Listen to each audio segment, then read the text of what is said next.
দর্শক বন্ধুরা নমস্কার। বরাবরের মতো আদ্রিতা মানেই নতুন কিছু, অভিনব কোনো ভাবনা। আপনারা আগেও দেখেছেন আমাদের এই আদ্রিতা দপ্তরে, এই আদ্রিতা শৈল্পিক ভবনে আমরা শিল্পীর মুখোমুখি শিল্পী এই শিরোনামে প্রোগ্রাম করেছি। সেটা আপনারা দেখেছেন, অজস্র মানুষ সেটাকে দেখেছেন, এখনও দেখছেন। আজকে থেকে শুরু হচ্ছে আদ্রিতার আর এক নতুন পর্ব, অভিনব অধ্যায়। শিরোনাম সাপ্তাহিক সাহিত্যের আসর। আজকে আমার আসরে উপস্থিত আছেন দুই স্বনামধন্য নারী। একজন নামেই তার পরিচয়, অর্পিতা পালিত, আমাদের সকলের প্রিয় শ্রদ্ধেয় অর্পিতা দি, যিনি লেখাটাই যার একমাত্র সাধনা, যিনি ফুল টাইমার একজন রাইটার। অভিনন্দন দিদিকে আমাদের আদ্রিতা পরিবারের পক্ষ থেকে। আর দিদির পাশেই দেখছেন মৃদু হাসছেন, মৃদু হাসিনি, মিষ্টি হাসিনি, আমাদের ডাক সাইটে শিক্ষিকা, প্রাণীবিদ্যার দাপুটে শিক্ষয়িত্রী এবং কবি স্বস্তি বিশ্বাস। আদ্রিতা পরিবারের পক্ষ থেকে তাকে আমরা অভিনন্দন জানাচ্ছি। এবার আমাদের বরণের পালা, আমরা বরণ করে নিচ্ছি। আমরা এই মুহূর্তে আদ্রিতা পরিবারের পক্ষ থেকে বরণ করে নিচ্ছি বিশিষ্ট লেখিকা অর্পিতা পালিত মহাশয়কে।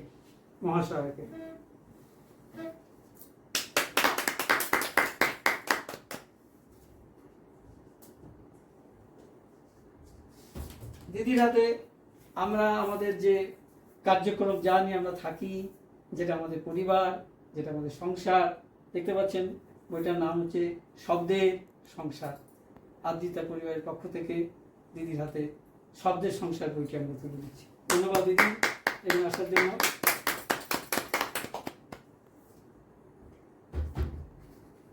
এবার আমরা বরণ করে নিচ্ছি আমাদের শ্রদ্ধেয় শিক্ষিকা কবি স্বস্তি বিশ্বাস মহাশয়কে। ধন্যবাদ ম্যাডাম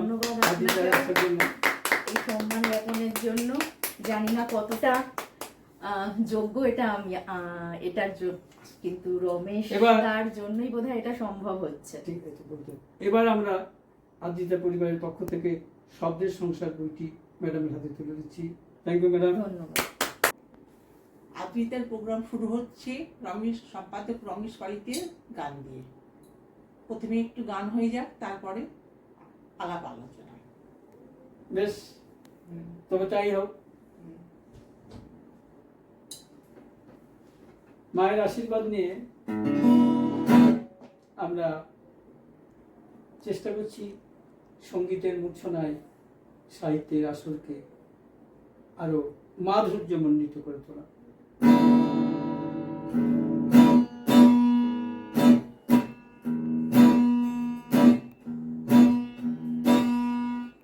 আমরা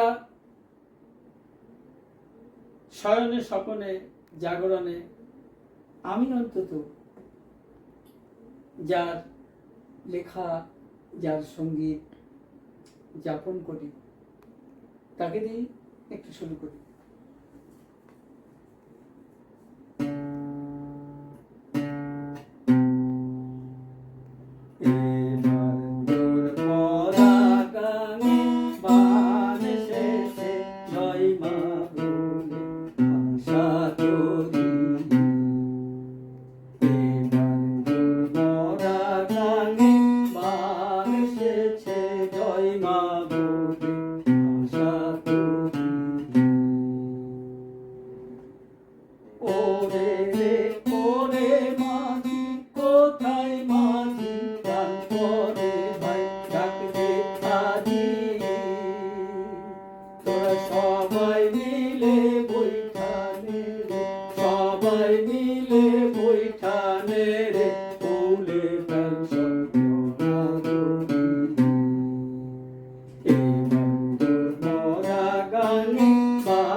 জীবনে হয়তো অনেকে অনেক কিছু চায়, আমি হয়তো চেয়েছিলাম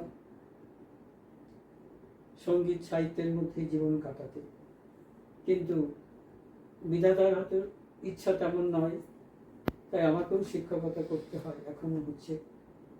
সেই সাথে সাথে সাহিত্য সাধনা করতে হচ্ছে। ভালোবাসি, নিজেকে অক্ষর কর্মী হিসাবেই জানি। আপনাদের মধ্যে মানুষের সান্নিধ্য বড় ভালো লাগে। আজকে আপনারা এসছেন, আমরা সত্যি আপ্লুত। আপনার কাছে আমার প্রশ্ন, আপনি এই যে লিখছেন, কতদিন আগে বা কিভাবে শুরুটা হয়েছে, যদি একটু দর্শকদের শোনান আপনার। আমি ছোট থেকেই সাহিত্যকে ভালোবাসি। আমি প্রথম লিখি স্কুল ম্যাগাজিন ক্লাস 5-এ। বাহ। একটা গল্প লিখেছি, তখন থেকেই আমার লেখা শুরু হচ্ছে, লেখা চালু হয়েছে। কিন্তু এই লেখার জন্য বাড়ির থেকে প্রচুর প্রবলেম হয়েছে। মানে বাড়িতে কেউ লেখার জগতে, মানে লেখার জগৎটাকে কেউ পছন্দ করে না, যেটা হয়ে থাকে সাধারণত। হ্যাঁ, আমার মনে হয় লিখে কি পণ্ডিত হবি, লিখে ইয়ে হবি, পড়াশোনা কর, এরকম। এটা একটা স্বাভাবিক প্রবণতা আমাদের। আমার একটা ম্যাগাজিনে, ছোটদের ম্যাগাজিনে লেখা বেরিয়েছিল। সেই ম্যাগাজিনটা আমাদের বাড়িতে নেওয়া হতো। আমাদের বাড়ি পোস্ট অফিস আছে, নগেন্দ্রনগর পোস্ট অফিস, সেখানে আমি ফেলে এসেছিলাম। নগেন্দ্রনগর মানে কৃষ্ণনগর নদিয়া। কৃষ্ণনগর নদিয়া। আমি ফেলে দিয়েছিলাম, আমার লেখাটা সিলেক্ট হয়েছে। বইটা পেয়েই প্রথমে আমার লেখাটা আছে, আমি পৃষ্ঠাটা ছিঁড়ে নিলাম যাতে বাড়ির অন্য কারোর চোখে না পড়ে। ও মাই গড। সেই প্রথম ক্লাস 5-এ পড়েন আপনি? দর্শক বন্ধুরা, আপনারা শুনছেন, দিদি তখন ক্লাস 5-এ পড়েন। সেই সময় তিনি লিখে তার লেখা নির্বাচিত হয়, সেই তার শুরুয়াত, সূত্রপাত। বুঝতেই পারছেন, কিন্তু আজীবন একজন লিখি। হ্যাঁ, কিন্তু সেই কথাটা আজও কেউ জানে না। বেশ, আমরা আদিতার তরফ থেকে অজস্র দর্শক শ্রোতাদের কাছে জানিয়ে দিলাম। মানে এমন ভাবে নিখুঁত হয়েছে, তখন থেকেই লেখা শুরু। তারপর থেকে তো লেখা চলছেই আমার। তবে আমার কিন্তু প্রথম গল্প দিয়ে শুরু, হাতে খড়ি গল্প। আচ্ছা, সেটা কত, মানে বয়স তো তখন আপনার কত, কেমন? ক্লাস 5-এ পড়ি, তখন কত হবে? মানে ওই 5-এ যখন পড়ছেন তখনই আপনার গল্প দিয়ে শুরু? হ্যাঁ। ও ভেরি স্ট্রেঞ্জ, দারুণ কথা শোনালেন। ক্লাস 5-এ যখন দিদি পড়ছেন তখন প্রথম ওনার গল্প ছাপার অক্ষরে, বিচারক মণ্ডলীর বিচারে ছাপার অক্ষরে পত্রিকায় ছাপা হয়েছে। আজকে ওনাকে আমরা কাছে না পেলে হয়তো এই সত্য ঘটনাটা জানতে পারতাম না। খুব খুশি হচ্ছে দিদি। দিদি, আপনার কাছে পরের প্রশ্ন হচ্ছে, এই যে আপনি ক্লাস 5 থেকে যে জার্নি বা যাত্রাটা শুরু করেছেন, এখনো চলছে, জীবনের অনেকটা পথ আপনি পেরিয়ে এসছেন, লিখে আপনি কি পান যে সেই না লিখে যে আপনি থাকতে পারেন না? লিখে কি পান বা না লিখে, ধরুন, আর প্রশ্নটা আমি আর একবার করি, প্রথমে যে লিখে আপনি কি পান, যে সেই টানে আপনি লেখেন, যদি একটু শোনানো। লেখাটা অ্যাকচুয়ালি না লিখে আমি থাকতে পারি না। লেখাটা আমার শ্বাস প্রশ্বাসের মতো। বাহ, ভেরি গুড। এটাই আমার নিয়ে, মানে কিছু না কিছু লিখতেই হবে। তবে আমার প্রচুর লেখা হারিয়ে গেছে, আগেকার লেখা কিচ্ছু নেই। মানে সংস্কৃতে একটা কথা আছে, নান্না পন্থা, মানে না লিখে, মানে না লিখে বা না করে উপায় নেই, নান্না পন্থা। মানে আমি না করে আমার কোনো উপায় নেই, তাহলে আপনি না লিখে বাঁচবেন না, তাই না? বাঁচবো না। আচ্ছা, আপনাকে একটা প্রশ্ন করি, তবে আপনাকে আবার আমরা অল্টারনেটিভ করবো। আপনার হাত থেকে আপনি লিখছেন, বসে বসে পেনে লিখছেন বা কম্পিউটার জায়গায় আপনি লিখছেন, আপনার হাত থেকে কলমটি কেড়ে নেওয়া হলো বা আপনার ল্যাপটপটি নিয়ে নেওয়া হলো, বললো না লেখালেখি করা যাবে না, তখন আপনার কি অনুভূতি হবে? আপনি একটু শোনান আমাদের দর্শকদের, তারা প্রাণিত হবে। তখন প্রথমে রাগ হয়, তারপরে খুব মানে মানে মানে কান্না পেয়ে যায়, কেঁদে ফেলার মতন অবস্থা হয়। এরকম আমার জীবনে বহু ক্ষেত্রে করে যায়, সারা জীবনটা এইভাবে ঘটেছে। ও সো স্যাড। তারপর আপনি লিখছেন? হ্যাঁ, তাও আমি কিন্তু লেখা বন্ধ করিনি। সেসব লেখা হারিয়ে গেছে, তাও লেখা বন্ধ করিনি। না লিখে থাকতে পারি না। লেখার জন্য মানে অনেক কটু কথা শুনতে হয়েছে আমার জীবনে, মানে বিবাহিত জীবনের আগে, বিবাহিত জীবনের পরেও। এটাই আমাদের সাধারণ পরিবারে ঘটে থাকে দর্শক বন্ধুরা। দিদির মুখ থেকে সেটাই শুনলাম, খুবই যন্ত্রণার তবু এই যে সমস্ত বাধাকে অতিক্রম করে উনি যে ওনার লেখনীকে সচল রেখেছেন, এটা আমাদের কাছে, সমস্ত সৃজনশীল মানুষের কাছে, শিল্পীর কাছে একটা অসাধারণ প্রেরণা। আমরা প্রাণিত হলাম। পুরো আদিতা পরিবার শুধু নয়, সমগ্র বিশ্বের যত সৃষ্টিশীল মানুষ আছেন, আমি মনে করি অর্পিতা পালিতের, লেখিকা অর্পিতা পালিতের এই কথায় তারা প্রাণিত হবেন, উৎসাহিত হবেন। অসংখ্য ধন্যবাদ। আপনাকে আবার ফিরে আসবো। রিল্যাক্স করতেছেন। আমি আসছি আমাদের আদিতা পরিবারের আরেকজন আত্মজন, ঘরের মানুষ, কাছের মানুষ, নিজের মানুষ, যিনি আক্ষরিক অর্থে অত্যন্ত ব্যস্ত মানুষ। বিদ্যালয়ে তিনি একজন প্রাণীবিদ্যা বিভাগের শিক্ষিকা, কিন্তু সবচেয়ে বড় গুণ হচ্ছে উনি খুব একজন দায়িত্বশীল মানবী। আমি মানুষই বলবো, লিঙ্গ পেতে, জেন্ডার পেতে না গিয়ে। বাড়িতে ওনার অসুস্থ মাকে বুকে আগলে রেখে তাকে তিনি যেভাবে সেবা যত্ন করে তার দায়িত্ব পালন করছেন, শেখার মতো। কিন্তু উনি তার পেশা, পারিবারিক দায়িত্ব, তার আর একটা পরিবার আছে, জীবন আছে, সংসার আছে, নীরবে নিভৃতে উনি লেখেন। আমরা, আমাদের সৌভাগ্য যে আমরা আদিতা পরিবার ওনাকে বলতে পারেন অনেকটা আবিষ্কার করেছি, এবং আমরা আপ্লুত। দারুণ লেখেন উনি, লেখা পড়লে বুঝতে পারবেন। নিভৃতে সৃষ্টি করেন, সেই লেখা কোথায় প্রকাশ হলো না হলো আদৌ তিনি তো ভাবিত নন।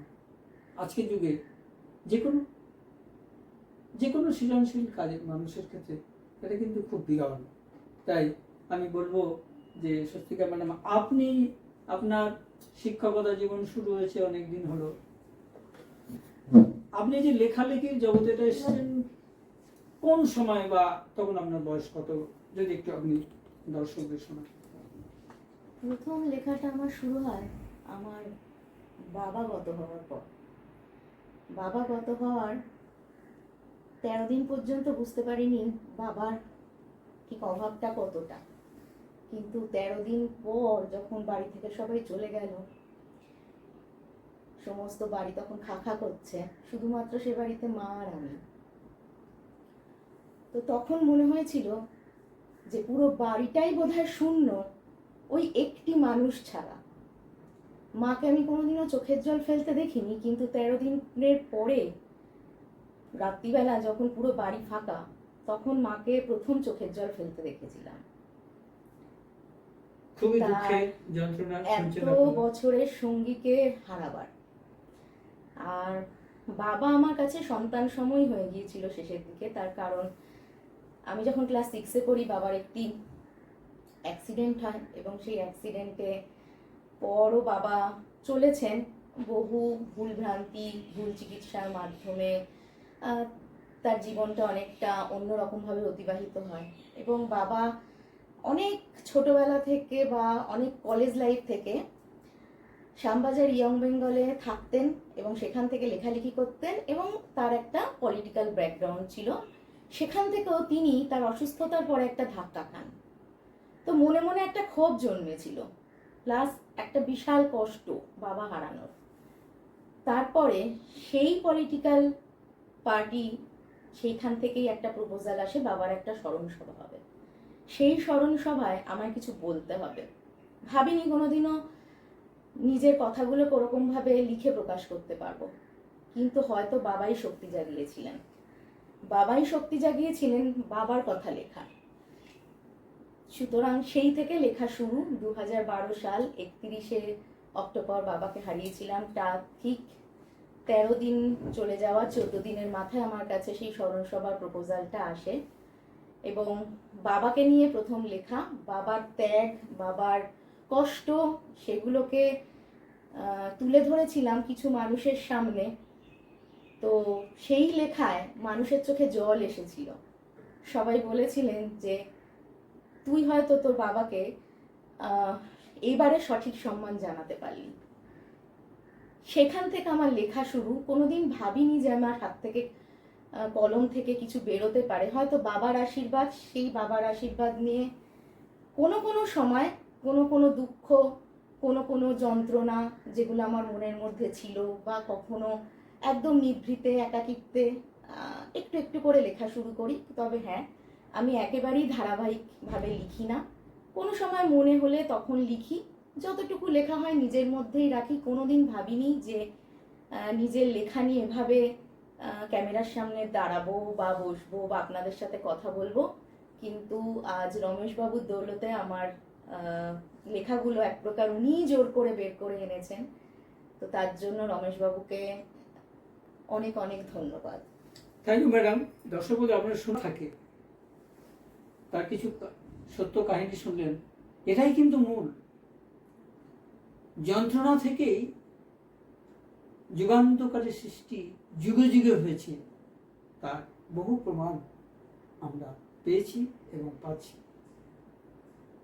The burning example in our country, Rabindranath ঠাকুর। আপনারা যদি রবীন্দ্র জীবনী ভালো করে জানতে পারবেন, বাইরে থেকে বোঝা যাবে না কত যন্ত্রণা তিনি পেয়েছিলেন আজীবন। যদি শরৎচন্দ্রের জীবনীটা জানেন, তাই দেখবেন কত কষ্ট, কত যন্ত্রণা তিনি পেয়েছিলেন। রবীন্দ্রনাথ তো আর্থিকভাবে সচ্ছল ছিলেন, তার অন্যান্য যে সুতীব্র কষ্ট, যন্ত্রণা, শোক, তাপ, জ্বালা আজীবন তিনি পেয়েছিলেন, তা ভাষাহীন। তা স্বস্তিকা ম্যাডামের কাছ থেকেও আমরা শুনলাম তার সৃষ্টির রহস্য, তার বাবার এইভাবে চলে আমাদের সবাইকে যেতে হবে। আমি কথা বলছি আপনাদের সঙ্গে, কিছুক্ষণ বাদে নাও থাকতে পারে, এটাই সত্য। আর এই সত্যকে মেনে নিয়েই আমাদের এগোতে হবে। আমরা আদিতা পরিবারটা গঠন করছি, এর একটা উদ্দেশ্য আছে মহৎ। এই একটা মাসিক পত্রিকা শুধু বেরোচ্ছে তাই নয়, আমরা মনে প্রাণে চাইছি একটা সুস্থ, সুন্দর, সজ্জন এবং সুজনদের নিয়ে একটা শিল্প সাহিত্যের বিরাট পরিবার গড়ে উঠুক। ধন্যবাদ দুজনকেই। এবার আমরা আসছি অর্পিতা ম্যাডামের কাছে। বলবো, দিদি আপনার একটু লেখা যদি দর্শকদের শোনান, আমরা সবাই মুগ্ধ হব। এই 3 অক্ষরের শব্দটি শুনলেই মন উদ্বেল হয়ে ওঠে। আমাদের এই জীবন রঙ্গমঞ্চের স্টেজ। শীতে আসে পাতা ঝরার দিন, বসন্তে কচি পাতা গজায়, অথবা নদীর জোয়ার ভাটার মতো ধারাবাহিকভাবে পক্ষকাল ওঠানামা করে। দুঃখ, বেদনা, হাসি, কান্না বয়ে চলে জীবন। মনের ভেতরে লুকিয়ে থাকা ভাবনার সাথে বাইরের দর্শনীয় বস্তুর মিথক্রিয়ার ফলে যেটা জন্মগ্রহণ করে, সেটাই কবিতা। কলমের কালিতে প্রসূতি মায়ের মতো প্রসবিত সন্তান কবিতা, ফুটে ওঠা পুষ্পিত ফুল। কবিতার কোনো বয়স নেই, কবিতা সবসময় চিরযৌবনা, যা সবার মাঝে আত্মগৌরব নিয়ে বেঁচে থাকে। বাহ, দারুণ। বন্দি। ম্যাকাওটিকে দেখে তুমি ভাবছো নয়না বিরাম, আমি ভাবছি খাঁচা খুলে দিলেই মুক্ত আকাশে উড়ে যায় পাখি। বাহ। মৃত্যু। কাল বাড়ি ফিরছি, একমুখ হাসি নিয়ে পড়ল পাশের বেডের লোকটি। হঠাৎ মাঝরাতে মহাশূন্যে পাড়ি দিল। পরদিন বেডটিতে অন্য আর একজন এলো।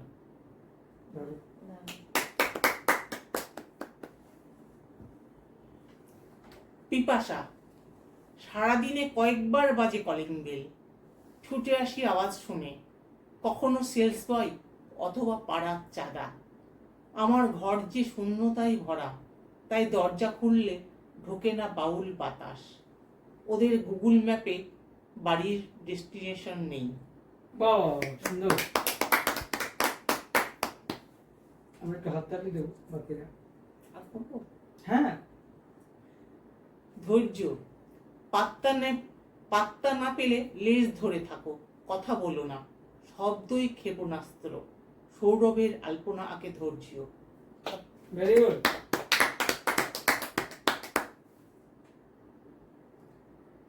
আমরা যখন আবার আসবো, এই যে ছোট্ট ছোট্ট যেগুলো বলছেন অনু কবিতা, মানে অনুবীক্ষণ যেমন হয় না, ক্ষুদ্রতম জিনিস অনুবীক্ষণ যন্ত্রে দেখা হয়। বিন্দুতে সিন্ধুর স্বাদ পাচ্ছি আমরা, ছোট্ট কবিতা, কিন্তু দারুণ একটা ব্যাপ্তি রয়েছে। এখানেই একজন মহৎ স্রষ্টার মুন্সিয়ানা। এবার আসছি স্বস্তি ম্যাডামের কাছে, তার লেখা শুনবো। ম্যাডাম শুরু করুন। তথাকথিত কবি নই, শিক্ষিকা, সেহেতু ভাষার বাঁধন হয়তো আমার অতটা আছে কিনা জানি না, তবু যতটুকু মনে আসে সেভাবেই সেটাকে তুলে ধরি, যেটা মনের মধ্যে তাল পাকায় সেগুলি তুলে ধরার চেষ্টা করি। তার মধ্যে একটা ছোট্ট কবিতা পড়ছি। কবিতার নাম বেঁচে আছি। ডুবে যাচ্ছি অনিয়ন্ত্রিত অমাবস্যার অন্ধকারে, কালো ধোয়ার মতো কুণ্ডলি পাকিয়ে। তবু তো কেউ ফিরে তাকাচ্ছে না, চোখের কালি কারোর চোখে ধরাও পড়ছে না। বুঝতে পারছে না অন্তরের দাবানল, হৃৎপিণ্ডের রক্তকণর অনর্গল। কেউ জানে না, জানতেও চায়নি, রাতের পর রাত জেগে থাকার দমবন্ধ কাহিনী। তবু বেঁচে আছি বিবাদবিহীন প্রেমহীন চিলে কোঠায়, ভস্মীভূত ভালোবাসার ধোয়ায়। দারুণ।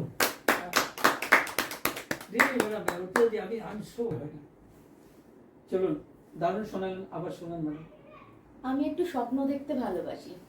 হয়তো লোকে ভাবে এত কিছু অসুবিধা, এত কিছু দায়িত্ব পালনের পরও মেয়েটার মুখে এত হাসি থাকে কি করে। এটা হয়তো আমার বাবার কাছ থেকে পাওয়া, বা আমার মাকে সারা জীবন লড়াই করতে করতে বেঁচে থাকা থেকে শেখা। তো সেটা থেকেই আরেকটা আমার কবিতা, স্বপ্ন। আমি আজও স্বপ্ন দেখি। স্বপ্ন দেখি বাতাসে করে পাখনা মেলে উড়ে যাওয়ার। স্বপ্ন দেখি মেঘের পরশ পাওয়ার। স্বপ্ন দেখি রামধনু রং গায়ে মাখার। স্বপ্ন দেখি বৃষ্টি ভেজার। স্বপ্ন দেখি জলকেলির। স্বপ্ন দেখি তুষারপাতের। স্বপ্ন দেখি শিশির বিন্দু। স্বপ্ন দেখি সবুজ ঘাসের। স্বপ্ন দেখি সূর্য ওঠার। স্বপ্ন দেখি দিন বদলের। স্বপ্ন দেখি ভালোবাসার। স্বপ্ন দেখি সুপ্ত আশার। স্বপ্ন দেখি বেঁচে থাকার। স্বপ্ন দেখি স্বপ্নগুলো সত্যি করার। Very good. শ্রোতা এবং দর্শক বন্ধুরা, স্বপ্ন নিয়ে তো আমরা বাঁচি। আমি তো মনে করি, I do believe in my heart of hearts that life is a dream. আমাদের যে আদ্রিতা যে মাসিক পত্রিকা, তার ক্যাপশন আমরা করেছি প্রতিটি প্রাণী এক প্রাণবন্ত শিল্প। তার মানে আমরা সবাই শিল্পী, শুধু প্রকাশের অপেক্ষা মাত্র। অনেক ধন্যবাদ। আমরা আবার ফিরে আসছি আমাদের আক্ষরিকতে আজকের এই আসরের মধ্যমণি না দিদি অর্পিতা দিদির কাছে ফিরে আসছি। দিদির পাশে বসার মতো সুযোগ আচ্ছা, পেয়েছি, এটা আমি একটু আমার অনুগল্প চরম বলবো সৌভাগ্যের ব্যাপার। হ্যাঁ, এবার দিদি একটু অনুগল্প পড়ছেন। তারপরে আমরা কবিতা হ্যাঁ, বলবো। ঠিক আছে। মেধা। রোজ সকাল 6টায় সুমির অ্যালার্মের আওয়াজে ঘুম ভাঙে। ভাঙার পর ওর কোনো দিকে তাকানোর ফুরসত নেই। সজলের অফিস আর তোচনের কলেজ আছে। 9টায় সজল আর তারপরই তোচন বাড়ি থেকে বের হয়। সংসারের নানান কাজ, দুজনের খাবার এবং সজলের জন্য টিফিন করতে করতে একেবারে নাজেহাল অবস্থা। এদিকে 8টা বেজে গেছে। একগাদা এঁটো বাসন নাই হয়ে আছে। এখনো পারুল এলো না। অন্যদিন সকাল 7টার মধ্যে ঢুকে পড়ে। আজ যে আসবে না সেরকমও কিছু বলে যায়নি। কাজের লোকেদের এই এক স্বভাব, ওদের জন্য যতই করো কৃতজ্ঞতা বলে কিছু নেই।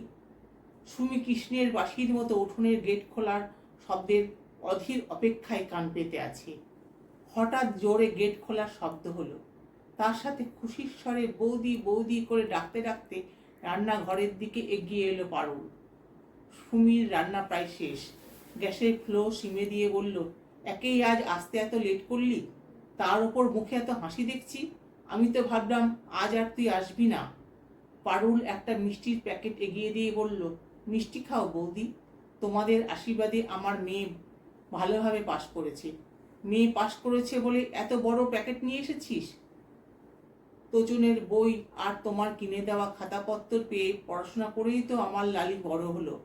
আমি গরিব, তোমরা সাহায্য না করলে লালির পড়াই হতো না। একদিন না হয় তোমাদের জন্য একটু পয়সা খরচই করলাম। আজ তাড়াতাড়ি কাজ সেরে বাড়ি ফিরতে হবে। আজ অন্য বাড়ির কাজে যাবি না? বাসন মাজতে মাজতে পারুল বলল।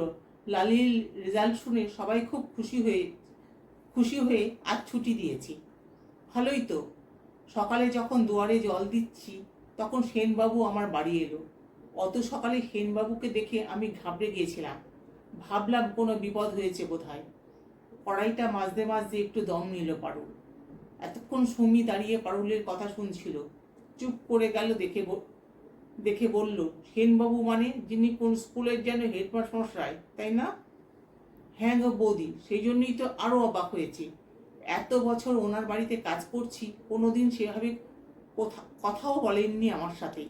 নিজের ছাত্র আর পড়াশোনা নিয়েই থাকেন। তাহলে আজ হঠাৎ উনি তোর বাড়ি কি করতে এসে গিয়েছিলেন? সেনবাবু বললেন, পারুল, তুমি আমার বাড়ি কাজ করো বলে আমার গর্ব হচ্ছে। তোমার মেয়ে লালি আমাদের জেলার মুখ উজ্জ্বল করেছে। খবরটা জানাতে আর লালিকে শুভেচ্ছা জানাতে মর্নিং ওয়াক করতে বেরিয়ে তোমার বাড়ি চলে এলাম। কই লালিকে ডাকো। সেনবাবুর কাছে একথা শুনে আনন্দে আমার চোখে জল এসে গেল। ওনাকে প্রণাম করেই লালিকে ঘরে রাখতে গেলাম। ও তো তখনও ঘুমাচ্ছে। লালির রেজাল্ট জানাতে সেনবাবু তোর বাড়ি গেলেন? সকাল থেকে বাড়িতে লোক এসেই যাচ্ছে, সবাই মিষ্টি আরো কত কিছু আনছে। সবাই বলছে আমাদের জেলায় লালি নাকি মেয়েদের মধ্যে প্রথম হয়েছে। এখন থেকে ওর পড়াশোনার খরচের জন্য আমাকে আর চিন্তা করতে হবে না। পড়াশোনা করে লালি নাকি অনেক বড় চাকরি করবে। তাই ভাবছি আমি পরের বাড়ি কাজ করি, ঠাকুর কি এত সুখ আমার কপালে দেবে? বৌদি, তোমার জন্য আমি কিন্তু লোকের দেওয়া মিষ্টি আনিনি। একটা কৃতজ্ঞতা আছে আমার। পারুলের বাসন মাজা হয়ে গেছে, এবার অন্য কাজে মন দিল।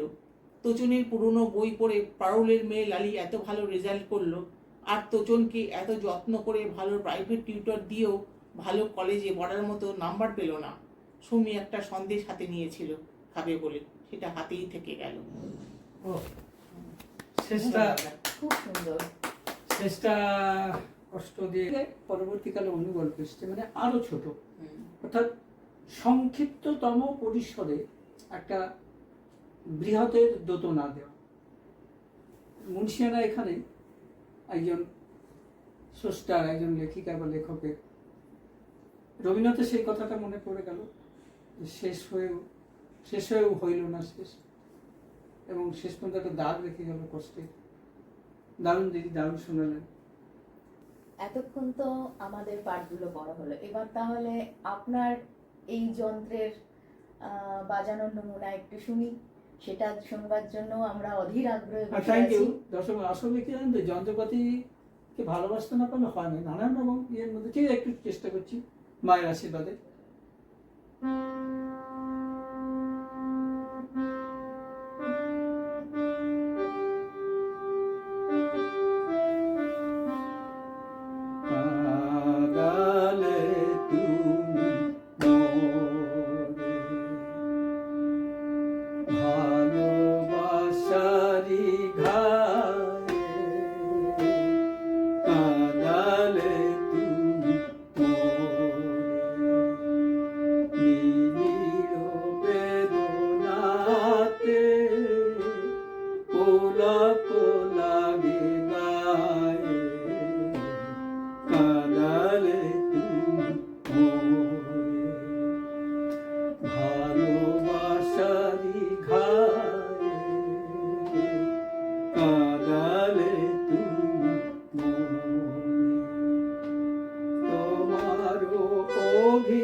যাবো অগম পারে, চলিতে পথে পথে, বাজুক ব্যথা পায়ে, কাদালে তুমি ভালোবাসারি ঘায়ে, কাদালে তুমি। দর্শক বন্ধুরা একটু শোনো। সুন্দর সুন্দর। এই জীবন পেরিয়ে গেল, কিন্তু আমরা এসব ভালোবাসি। আপনারা আসুন না, সবাই আসুন আমাদের পরিবার, এসে একবার দেখুন একবার আসুন, লিখুন, আসরে আসুন। আমরা যে বাইরে অনুষ্ঠান করি, বিভিন্ন জায়গায় ঘুরি, তুরি আনন্দে, একবার এসে দেখুন না। আচ্ছা দিদি, আমরা এবার একটুখানি দর্শক বন্ধুদের বলি, এবার একটু আমরা ব্রেক নিই, একটু চাটা খাই, আপনারা একটু খেয়ে নিন। অনেক ধন্যবাদ, আপনার ধৈর্য দেখছেন, আমাদের এর আগেও দেখেছেন। আপনারাই আমাদের প্রাণ, আদ্রিতাকে আপনারাই বাঁচিয়ে রাখবেন। থ্যাংক ইউ দর্শক বন্ধুরা, ধন্যবাদ। দর্শক বন্ধুরা, ফিরে এলাম ব্রেকের পর। আমাদের আসর শুরু হচ্ছে আবার। দুই স্বনামধন্য নারীকে দেখতেই পাচ্ছেন, সুন্দরী স্বনামধন্য। মাঝখানে আমরা দুবাই আছি, ক্যামেরা একজন, আর আমি এই সঞ্চালনের কাজ করছি আপনাদের। চলুন শুরু করা যাক ছোট্ট গান দিয়ে, আর দুঃখটুকু নয়, একটু আনন্দ করতে, প্রেমের গান।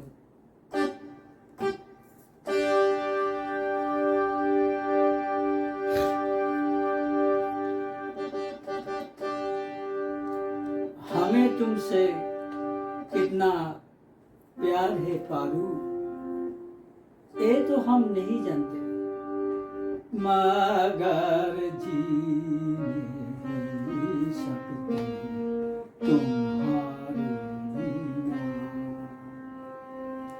हम तुमसे प्यार कितना ये हम नहीं जानते, मगर जी नहीं सकते तुम्हारे बिना।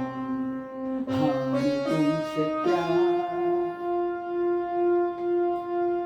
सुना हम जुदाई का उठाते हैं लोग,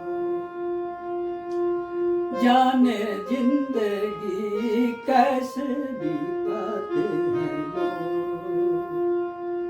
दिन दिन भी यहाँ तो लगे बारिश के समान, हम इंतजार कितना ये हम नहीं जानते, मगर जी नहीं सकते तुम्हारे बिना। हम तुमसे प्यार, तुम्हें कोई और देखे तो जलता है दिल, बड़ी मुश्किलों से भी संभालता है दिल। दिन भी यहाँ तो लगे बारिश के समान, हम इंतजार कितना ये हम नहीं जानते, मगर जी नहीं सकते तुम्हारे बिना। हम तुमसे प्यार।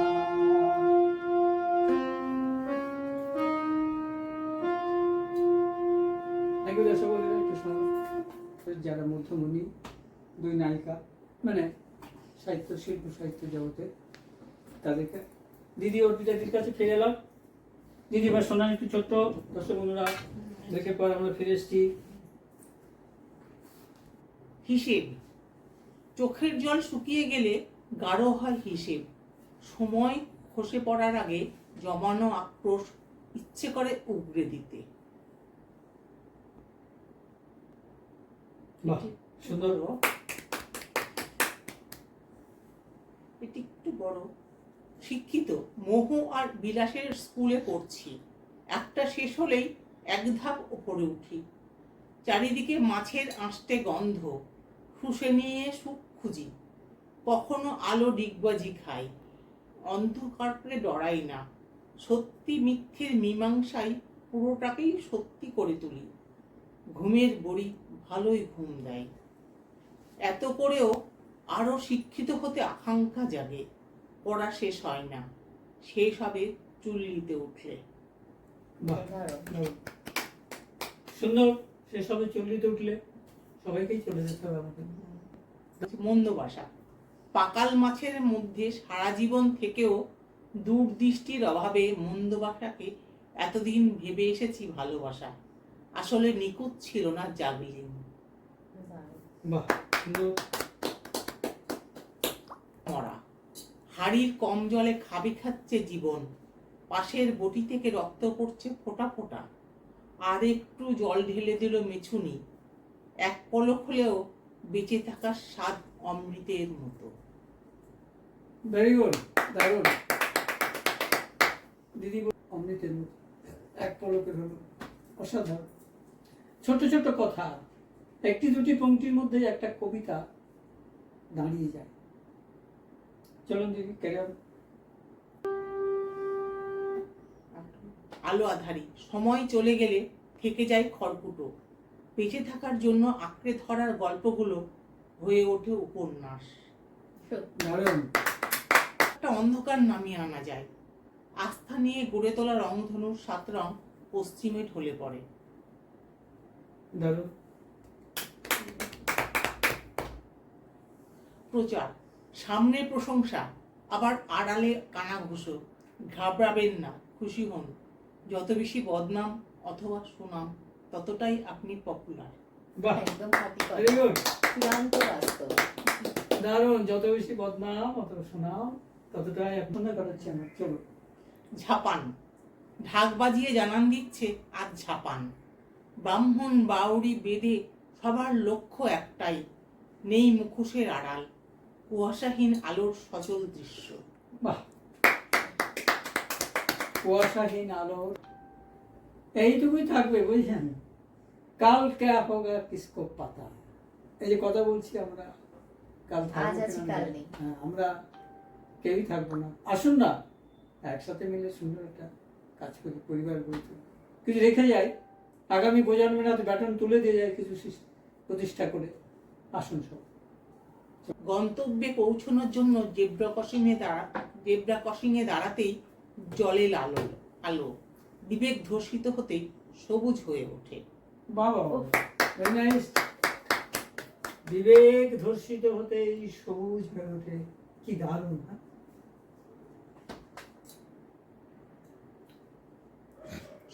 দৃশ্য শব্দগুলো এলোমেলো করে রাখা, মন মতো করে সাজিয়ে নিলে জন্ম নেবে দ্রোহ অথবা মোনালিসার হাসি। ও, অসাধারণ। অসাধারণ।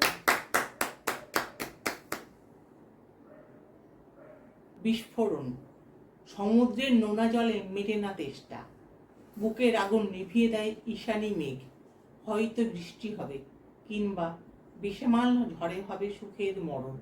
Very good. বেসামাল ঝড়ে হবে সুখের মরণ, মগজে গেঁথে যাচ্ছে। কি সুন্দর পংক্তিগুলো না, কি দারুণ অক্ষর বিন্যাস, শব্দ চয়ন না একটা। যাই হোক, দিদি অসাধারণ ছোট্ট ছোট্ট কবিতার মধ্য দিয়ে জীবনকে তুলে ধরলেন, সমাজকে তুলে ধরলেন। এর থেকে কি বোঝা যায় জানেন? যে যিনি লিখেছেন না, তার মুন্সিয়ানা, তেমনটা আমি একটু বলি, শব্দ চয়ন, অক্ষর বা বাণী বিন্যাস, এবং সবচেয়ে বড় যেটা সমাজ বীক্ষণ বলা হয় একে, এই যে সমাজকে দেখা, অন্তর্দৃষ্টি দিয়ে, দু চোখ দিয়ে দেখা এবং অন্তর্দৃষ্টিতে উপলব্ধি করা, অর্থাৎ বোধের জাগরণ, এবং সেই জাগরণকেই আমাদের সামনে পরিবেশন। দারুণ, অসাধারণ দিদি, অনেক ধন্যবাদ। শুরু করছি আর একটা কবিতা। কবিতার নাম প্রাক্তন। প্রাক্তন বলে কিছু কি হয়, শুধু সম্পর্কটা বদলে যায়। বর্তমান বলে যাকে আমরা আপন করি, সেও তো কোনো এক সময় পুরাতন হয়। তাহলে কি পুরাতনই প্রাক্তন? যদি তাই হয়, তবে তো উভয়েরই প্রয়োজন। প্রাক্তন থাকে বলেই হয়তো বর্তমানের সঙ্গে পুরাতনের মিল পাওয়াটা নয়তো শক্ত। প্রাক্তন যে কারণে প্রাক্তন, বর্তমানও সেই কারণেই পুরাতন। তবে কি সব পুরাতনকে করা যায় প্রাক্তন? না না, একেবারেই না। তাহলে তো প্রশ্নের মুখে তোমার আচরণ। কেউ মেলাবে না হিসেব তোমার প্রাক্তনের, কিংবা বর্তমানরূপী তোমার পুরাতনের। উঠবে কথা তোমার প্রয়োজনের। এভাবেই চলছে, চলবে। বর্তমান প্রাক্তন মিলেমিশে একাকার হবে। তুমি শুধু সমাজের বেড়াজালে বাধা রয়ে যাবে। বাহ, সত্যি নাই, দারুণ।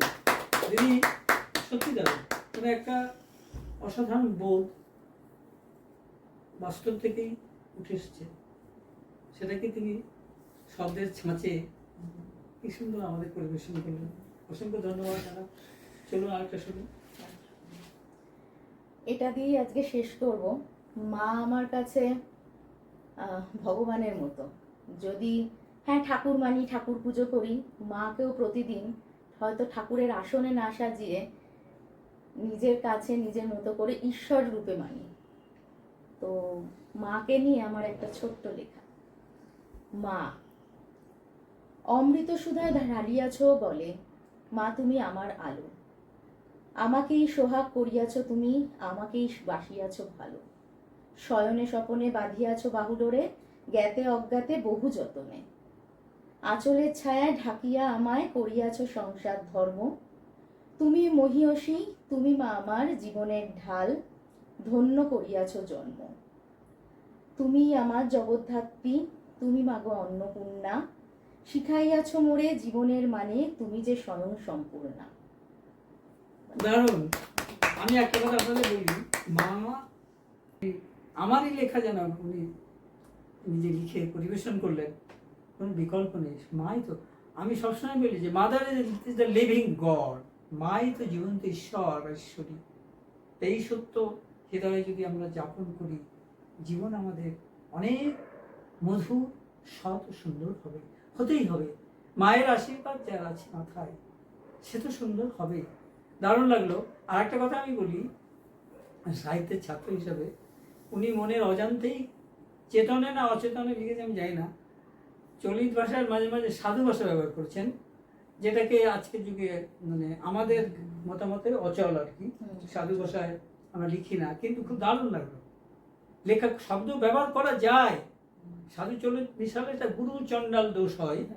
আমি ব্যাকরণের ছাত্র বা সাহিত্যের ছাত্র হিসেবে বলছি, শিক্ষকতাটা বাদ দিন, ছাত্র আমরা আজীবন ছাত্র থাকি, কিন্তু এই যে প্রয়োগ নৈপুণ্যে না মাধুর্য বেড়ে যায়। উদাহরণ দিই, রবীন্দ্রনাথের অশ্রু জল।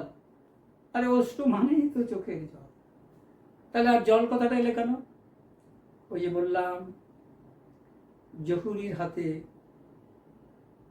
সঠিকভাবে প্রয়োগ করা যায় না, যিনি প্রকৃত শব্দ শিল্পী, তিনি যদি সচেতনে প্রয়োগ করেন তাহলে সোনায় সোহাগা। অনেক ধন্যবাদ ম্যাডাম, আপনাদের দুজনকেই। আমরা শেষের দিকে যাব, শেষ হয়ে হইল না শেষ। গলায় মুঠো গলায় গান শুনতে চাই। একটু আরেকটা মুখটা হোক তাহলে।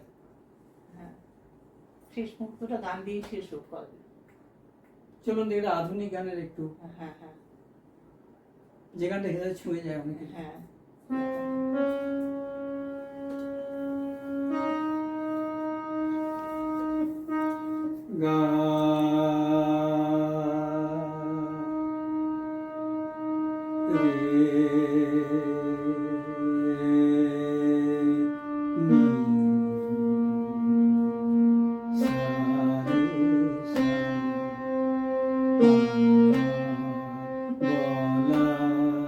কিছু ছিল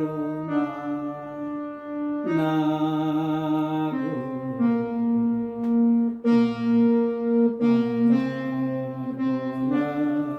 কিছু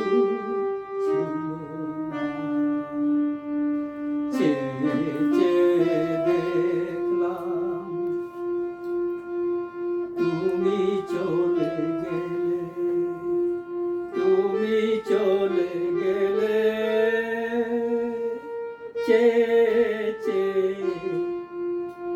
দেখলাম কিছু ছিল না, না বলার কিছু ছিল না। সব কিছু নিয়ে গেলে যা দিয়েছিলে, আনন্দ হাসি আমার সব তুমি নিলে, সব কিছু নিয়ে গেলে যা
করছে না। মনটা আমার এতই ছুঁয়ে গেল। ঠিকই বলেছেন দিদি, গানটা যিনি লিখেছেন গভীর যন্ত্রণা থেকে লিখেছেন। আমাদের হৈমন্তী শুক্লা গেছেন দারুণ দরদ দিয়ে।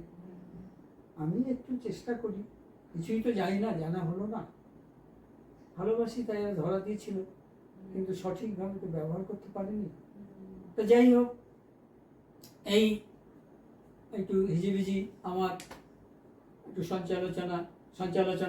সঞ্চালনা একটু কেমন যেন ভুল হয়েছে এবং আবেগপ্রবণ হয়ে পড়েছি গানটা করে। যদিও আমাদের এবার আমরা আসবো, আমাদের একটু ফটোশ্যুট পর্ব আছে।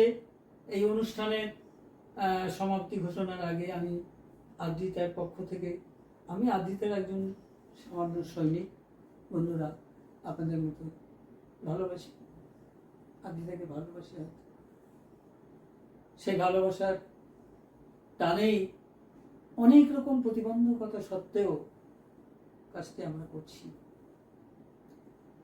আমাদের আজকে আদ্রিতার এই শৈল্পিক দপ্তরে যারা এসছেন তারাও আদ্রিতারই আত্মজন। তারা Adrita is not only a monthly magazine, it is a foundation of literature, art and culture. অনেক কিছু আমাদের পরিকল্পনা আছে, পারবো কিনা সময় বলবে, সবটা তো আমাদের হাতে নেই। আমাদের দুই কন্যাকে, দুই সৃষ্টিশীল মানুষকে আদ্রিতার পক্ষ থেকে আবার ধন্যবাদ জানাচ্ছি। এবার আপনাদের থেকে আমরা বিদায় নিচ্ছি। সবাই ভালো থাকুন, সুস্থ থাকুন, আনন্দে থাকুন এবং সৃষ্টিতে থাকুন। ধন্যবাদ দর্শক বন্ধু, ধন্যবাদ সবাই। শুভরাত্রি।